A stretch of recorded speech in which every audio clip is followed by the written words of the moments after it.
Hello and welcome to AV Plus, your weekly news show of all things integration. My name is Jonathan Blackwood, Editorial Director of Commercial Integrator and My Tech Decisions, and I am your host.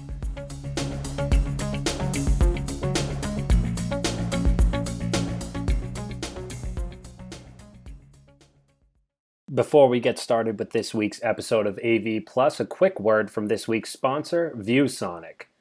Seeing is believing with ViewSonic's innovative all-in-one direct view LED displays. With huge screen sizes up to 216 inches, these displays make a sizable impression in any lobby, boardroom or conference room, or large venue, boasting stunning video wall images in full HD resolution. They're easy to set up with only 2 people in less than 2 hours, easy to calibrate, easy to maintain, and easy to collaborate and wirelessly share content compared to a customized video wall. With larger-than-life images and simple setup, ViewSonic Direct View LED displays are a cost-effective, all-in-one alternative to traditional video walls. Find out more and see the difference at ViewSonic.com. First up, today's headlines. Women are advancing in STEM industries, but the gender gap remains. Women make up only 28% of the workforce in science, technology, engineering, and math, and men outnumber women majoring in most STEM undergraduate majors, according to a recent survey. AVIXA Women's Council Chairwoman Brandy Alvarado is cautiously optimistic about the strides women made in STEM careers in the past 50 years, but knows the work is far from done. I'm happy to see that women have made considerable gains, but we still have much work to do to encourage and attract more young women to seek out careers in STEM, says Alvarado. In my opinion, it needs to start early on in middle school and high school age students. Outreach programs that showcase AV and IT careers are key in enticing young women into this career path. There is no AV 101 course available in college, but building a curriculum and perhaps making it available to tech colleges would be a great opportunity to make additional strides, says Alvarado. A new next-gen TV demo shows how journalists can use technology to fight misinformation. The National Association of Broadcasters has partnered with the EW Scripps Company, IT consultancy, FinCons Group, and the News Literacy Project to create a demonstration of how news companies can, quote, embrace the interactive content opportunities of next-gen TV to fight misinformation. The demonstration focuses on how local TV newsrooms can utilize next-gen TV, also known as ATSC 3.0, to create dynamic and interactive content on important topics like news literacy, helping to combat one of the biggest problems facing our democracy and the media industry today, misinformation, the NAB announcement says. TVU Media Source features rights-cleared pool feed of first Biden address to U.S. Congress. TVU Networks is providing a rights-cleared live pool feed and real-time clipping service during President Biden's first address to a joint session of Congress on April 28th. The U.S. president's first joint address is typically held in February, but extra planning was involved this year because of the coronavirus pandemic and security concerns. There will be a limited number of lawmakers present during the address because of social distancing requirements, and media access will likely be limited, although the House and Senate press galleries have not finalized those decisions as of today. Distance learning is cemented as a long-term piece of the education puzzle. A recent NSCA roundtable discussion during the Alamo E4 virtual event highlighted the ways distance learning has gone from a luxury and recruiting tool at colleges and universities to a necessity at all schools from K through 12 to higher ed. For more, here is Commercial Integrator Editor-at-Large Craig McCormick. Distance learning has gone from a recruiting tool for some of the most tech-savvy colleges and universities to a necessary piece of every educational institution, from kindergarten all the way through that final walk to grab your diploma at your college campus. What's amazing is that transition happened almost instantly as soon as the pandemic began its sweep across the US and around the world last spring. Integrators responded quickly last spring and have continued to perfect their methods as they've gotten more experience installing these distance learning systems. In a recent Alamo E4 Evolution virtual roundtable on distance learning, NSCA's Tom LeBlanc noted that distance learning used to be a cool offering, but over the last year, it's become a mission-critical necessity for colleges and universities. LeBlanc said it's been elevated in a really big way in terms of importance to customers and as an opportunity for AV integrators, At the same time, the limitations of distance learning have become exposed and the challenges for integrators have become amplified. Samsung's Thomas Gadbois mentioned that there were a lot of trade schools and higher education institutions that were doing distance learning before the pandemic, but there are still plenty of K-12 schools just doing the basics in terms of their setups right now, even a year later. He says it's all about problem solving and thinking about how hybrid and asynchronous learning will continue. Gadbois mentioned that it's about getting rid of the problems that exist, and that comes through buy-in by administrators. He mentioned not every classroom can be rebuilt, and that synchronization of video and audio is something every integrator can work on. For Gadbois, it's about solving those problems with a complete solution. Many of the integrators out there were blindsided by how quickly distance learning took effect after the pandemic and about how big an issue it became, and that came from Trox's Terra Norine. She and her staff have been talking to superintendents and school officials about what they need and wanted to have a complete distance learning solution put in place. Most of those requests included document cameras and other basics, but many of those gadgets were in short supply right after the pandemic. Those requests have since been fulfilled, though. Naveen mentioned that she wanted to make sure that Trox and other companies were supporting the school districts because they had a huge burden to bear, as she put it. The pandemic, she said, shed a lot of light on the issue of inequity in terms of technology for what students had at home and what was even available to them at school. She said a lot of integrators were in what she called panic mode last year, and now it's about thinking about outcomes and training. These days, it's about helping to create the solution. And many educators have to plan both in-person lesson plans and at-home lessons for their students, and they've had to do that for the last year or so. And that could continue, says Almo's Rob Voorhees. And he said the most important thing that integrators and manufacturers and distributors, anybody in AV can do, is being able to adapt to the trends. So we certainly haven't heard the last of distance learning, and in fact, it might just be gaining some momentum right now. It's something to certainly keep your eye on, and if you're not involved as an integrator right now in that space, you might want to pursue that. Thank you, Craig. In other news, Solutionz digital signage project increases engagement at California cannabis dispensary. Solutionz, Commercial Integrator's 2019 Integrator of the Year, recently completed a digital signage and video wall project at a recreational marijuana dispensary in California. The project included multiple 2x2 video walls and touchscreen kiosks that give the customer information about the variety of products at the dispensary. This project illustrates the opportunity that a growing market could provide for pro AV integrators. Apple releases a new iPad Pro.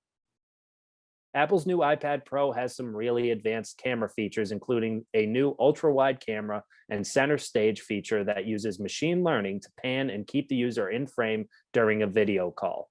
The feature will also work with other video conferencing systems, making this another example of where enterprise and consumer tech are meeting to support the hybrid workforce. VetsinTech Academy offers military veterans another avenue into tech careers.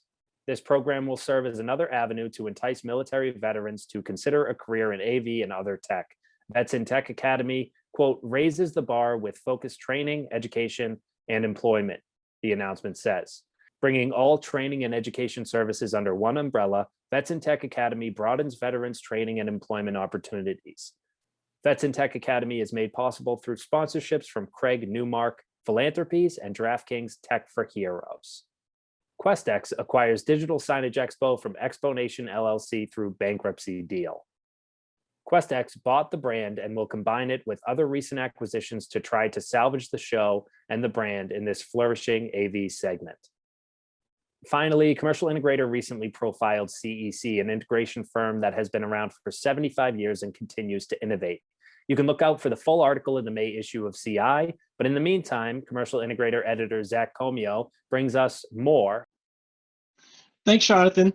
I recently had the pleasure of speaking with several executives from Communications Engineering Company, or CEC, a technology integrator based in Cedar Rapids, Iowa. They started about 75 years ago as a Motorola two-way radio shop, and they have morphed into a jack of all trades when it comes to commercial technology. They specialize in AV, IT, fire, security, healthcare communications, and they have established business in several markets, but it's really the company's forward-looking approach to business that sets it apart. They recently rolled out a managed services program for which they won a 2020 Excellence in Business Award from the NSCA. And they operate a very interesting technology steering committee that's tasked with looking at emerging technology and incorporating it into the company's offerings. Here's more from Randy Montelius, the company's Vice President of Technology, on that committee. We've formulated it is a technology solutions committee. And so we take a lot of the subject matter experts or technologists within our organization, and we meet once a month, and we review, where do we stand with our current technology partners and where are they going? They certainly can provide us a lot of information, but we also belong to a lot of technology industry associations. And with that, we get some vision as to where, things are going. So we, look at those things and we evaluate those things. We've developed a technology roadmap that always is looking 2 years out, that says, okay, here's a technology that's up and coming. We want to be ready to understand, how it could benefit our customers, when it's going to be ready for market, and then more importantly, we want to get it in and test it for our customers. So, we've got our Technology Solutions Committee, the TSC, but kind of our home base is what we call Lab 46. It's our innovation lab. And so aptly named after our year of, when we started in 1946, so Lab 46. But within this lab, we've installed our different technologies. So we've got, 5 equipment racks that all have the various technologies that we install and support for our customers. We've got fire alarm on the back wall. And what we do there, and we've got AV in the room, of course. And so we conduct our meetings out of there. We conduct demonstrations out of there, but we take the different systems and we integrate them using our IT staff, using our development team. We integrate systems together so that they interact. So for instance, if we've got a intercom system that has, an emergency button for like a, say, active shooter, or some other incident, that button could trigger the access control system to lock down all doors. It could also trigger messaging for video displays within the school.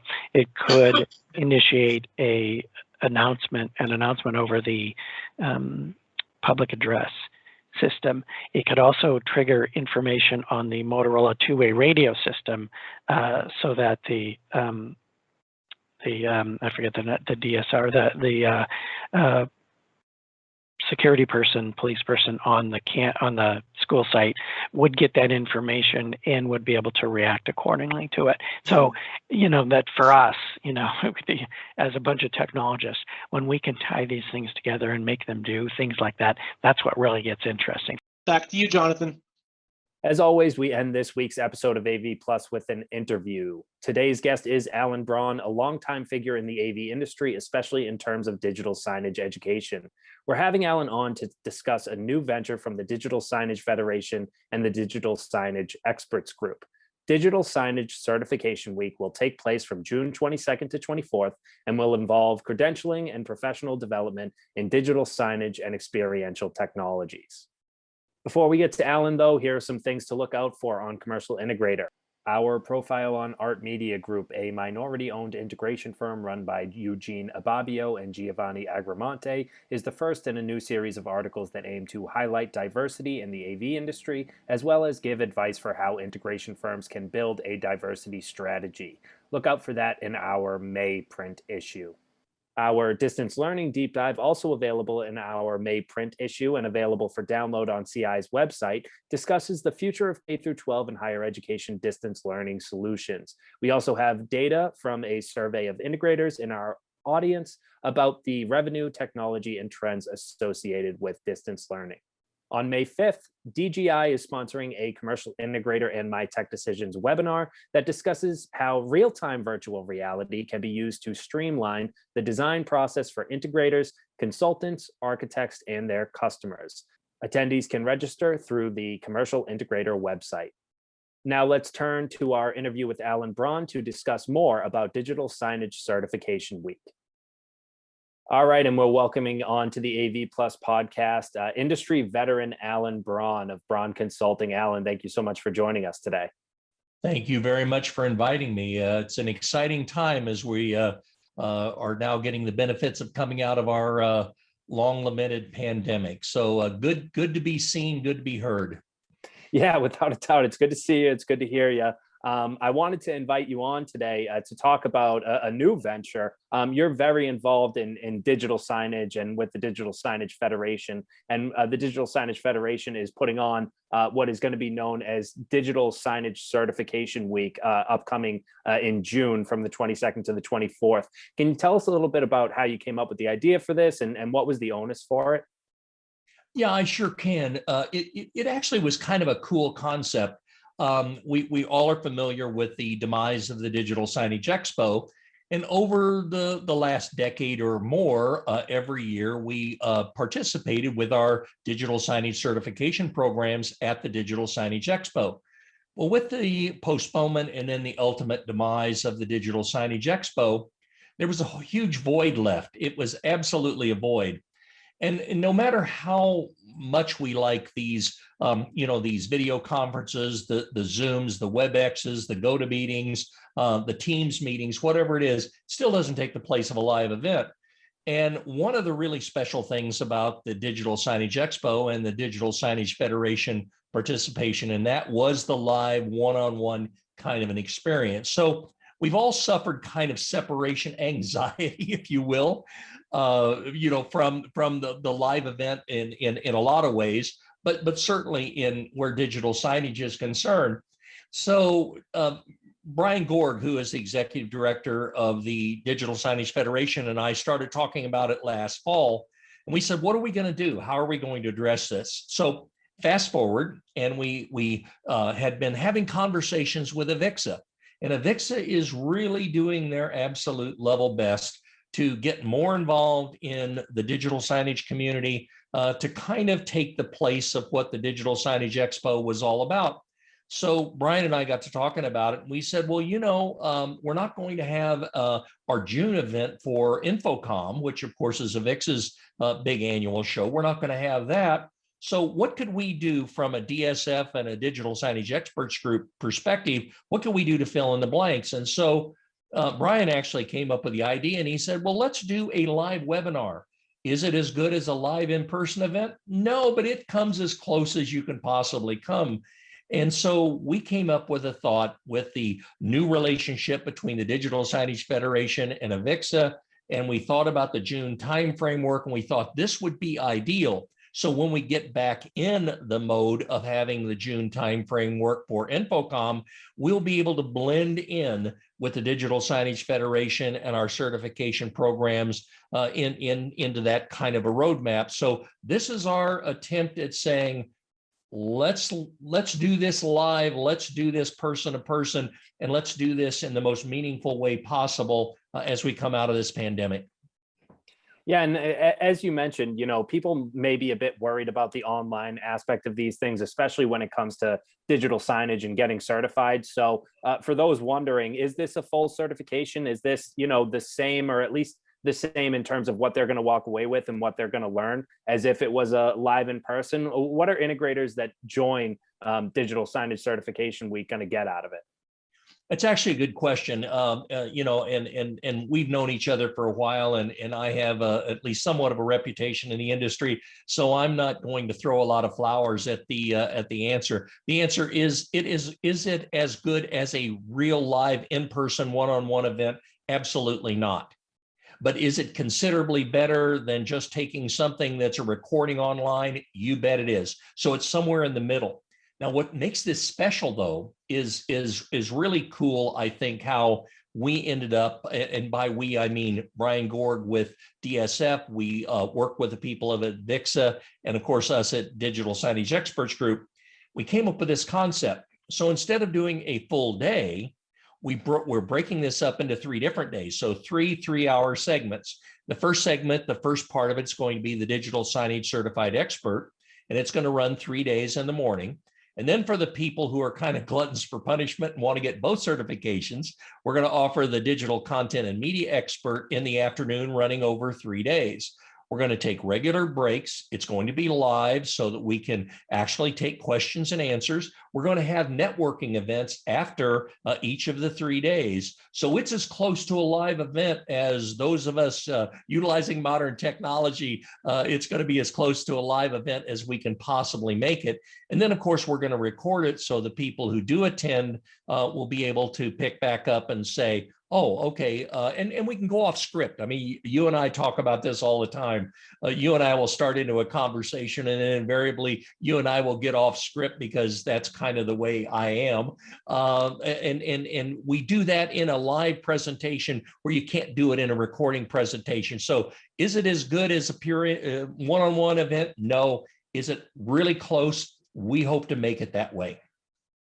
Yeah, that one-on-one and that back and forth that you guys are going to be enabling is so beneficial, especially when it comes to training. There are so many specific questions. I know that, a lot of people in our audience are going to either already have these certifications or be well aware of them, but there are plenty of new integration professionals coming in. There are plenty that maybe haven't gotten the training in quite some time and could use it. Can you give just an overview of what these certifications are and what integrators will learn from these courses that you're going to be providing? Well, you kind of give me an opportunity to get on my soapbox a little bit, and in the spirit of candor, I'm going to say this. What made the Digital Signage Expo special was that they gave a home, a place where digital signage professionals could live.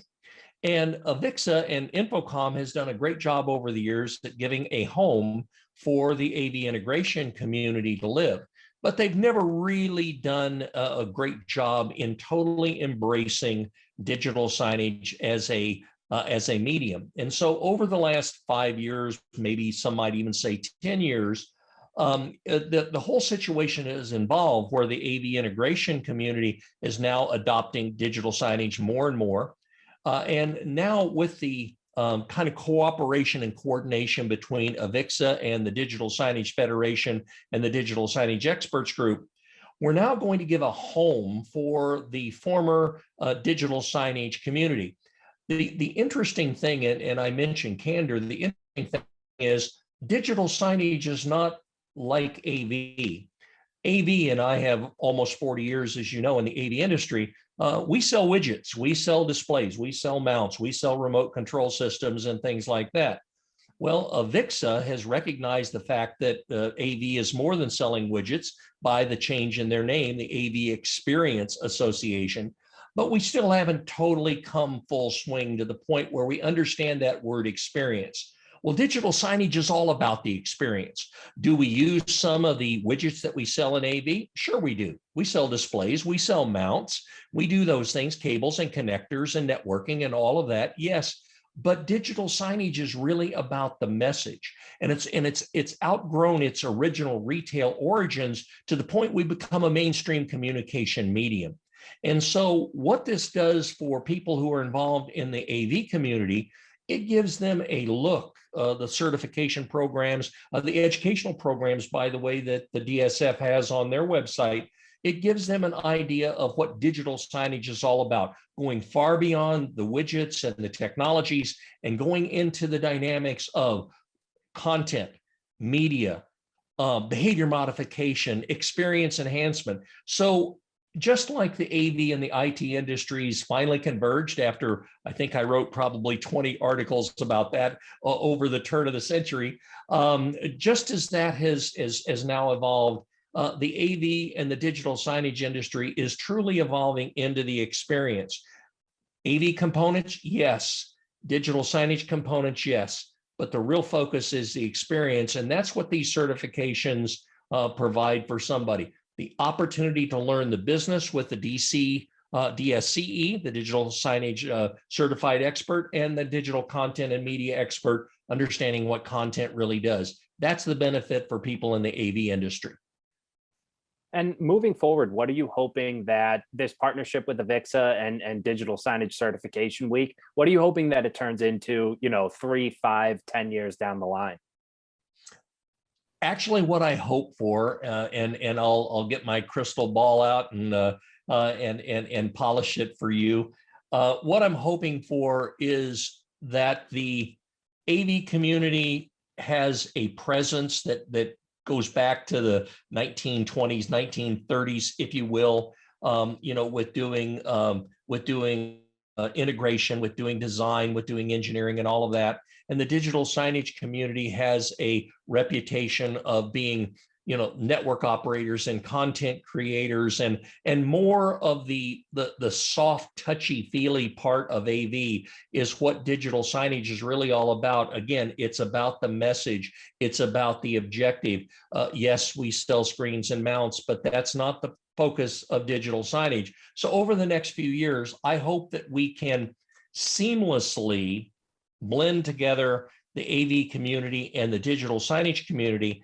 And I think what's going to happen with this new coordination, this new relationship with the DSF and with DSEG, I think what's going to happen is we're going to provide a new home for the digital signage community, and one that we think it's going to be increasingly more comfortable as the years go on. And ultimately, isn't that really what it's all about? We're really trying to expand the concept of integration, design, engineering, and providing the right outcomes for our clients. And that's ultimately what I hope happens over the next 3 to 5 years with the AVIXA, DSF, and DSEG cooperative ventures that we're planning. Yeah, fantastic. And I also know that, for those that are looking for continuing education, this certification week will provide CTS units as well. It'll provide the certifications through Digital Signage Federation and the experts group. And I assume anyone who wants to learn more about it or wants to register, head over to the websites to do so. Absolutely. We can post online the link to register, but if anybody has any questions, by all means, Alan at brawnconsulting.com, send me a note or send Brian Gorg at the DSF a note, and we'll be happy to answer any questions that anybody has. Well, if anyone has any questions about it or is interested in all, I highly encourage you to reach out, check it out, register for it. It's going to be a really great week with a lot of great one-to-one and back and forth education. So I won't be attending because I'm not an integrator, but I wish that I could. I highly encourage everyone in the audience to do so. Alan Brawn of Brawn Consulting, thank you so much for joining us on AV Plus this week. Thanks much for giving me the opportunity to preach the gospel of digital signage once again. Anytime. Great stuff from Alan there, and we thank him for joining us. As a reminder, Digital Signage Certification Week will take place from June 22nd through the 24th.